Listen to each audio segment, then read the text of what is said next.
بسم اللہ الرحمن الرحیم۔ السلام علیکم ناظرین۔ ان چاروں کو ہوٹل میں بیٹھا دیکھ کر رمضان ہڑبڑا گیا۔ وہ تقریباً 20 سال بعد دوبارہ اس کے سامنے تھے۔ شاید وہ اب بہت بڑے اور کامیاب آدمی بن چکے تھے۔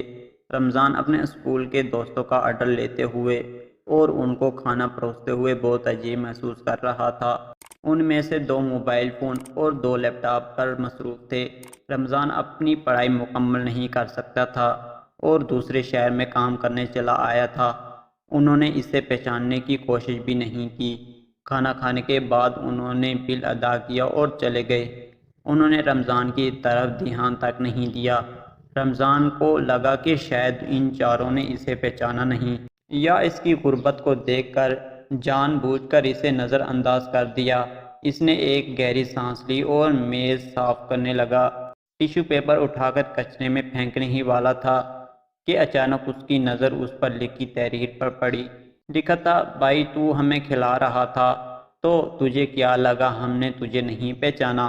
ارے اگر تو ہمیں اگلے 100 سال کے بعد بھی ملتا تو ہم تجھے پہچان لیتے۔ کھوتے دے پتر، ہم میں ہمت نہیں تھی کہ تجھے ٹپ دیتے۔ ہم نے قریبی کارخانے کے لیے جگہ خریدی ہے اور آج تیرا اس ہوٹل میں آخری دن ہے۔ ہمارے کارخانے کی کینٹین کون چلائے گا یار؟ تو چلائے گا نا؟ تجھ سے بہتر پارٹنر ہمیں کہاں ملے گا؟ تمہیں یاد ہے اسکول کے دنوں میں ہم پانچوں ایک دوسرے کا ٹفن کھا جایا کرتے تھے۔ آج سے ہم روٹی بھی مل بانٹ کر کھائیں گے۔ جلدی سے اپنی نوکری چھوڑ کر باہر آؤ، ہم کار میں تمہارا انتظار کر رہے ہیں۔